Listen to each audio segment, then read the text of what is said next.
Shama akkam jirtu kabajamtoota maatiiwwan miidiyaa Kilolee. Qophii keenya guyyaa har'aatiin odeeffannoowwan wayitaawaa ta'an qabannee jirra. Hanga dhuma qophii keenyaatti nu waliin ta'a. Ameerikaan Saawudi Arabiyaa waliin ta'uun wal mormitoota Sudaan lamaan jiddatti waliigaltee dhukaasa dhaabuu irratti hoogganaa turte yeroo ammaa kana dhaabuu ishee beeksiftee jirti. Sababiin waliigaltee dhukaasa dhaabuu irratti godhamaa ture jijjiiramni hanga ammaatti homtuu waan hin jirreef ta'uu ifoomeera. Adeemsi waliigaltee sana addaan cituu isaa gargaarsi namoomaa kamiyyuu hin jiraannes taasisaa jira jedhameera.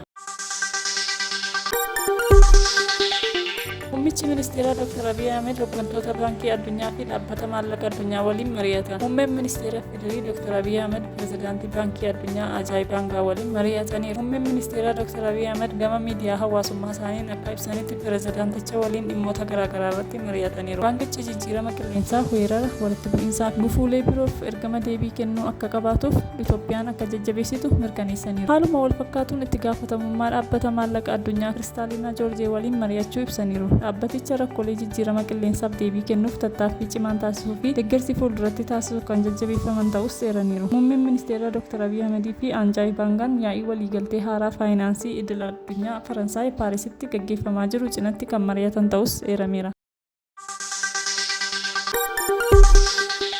Waldhabdeen abbootii gadaa Tuulamaa fi hayyoota waggoota 4 ol ture mariif marabbaa heera gadaatiin xumurame. Walitti mufannaan kunis abbootii gadaa Tuulamaa lamaan gidduutti kan ture abbaa gadaa Gobanaa fi abbaa gadaa duraanii Bayyanaa Sanbatoo gidduutti kan turedha. Araara kana milkeessuuf abbootiin gadaa, abbootiin seeraa gadaa, hayyoonni fi qeerroof qarreen qooda guddaa fudhataniiru. Eegaan dhaggeeffattoota keenya qophii keenya guyyaa har'aa asumarratti goolabna. Turtii gaarii qabaadhaa. Laayik, sheer, sabskiraayib gochuun dagatiina. Galatooma.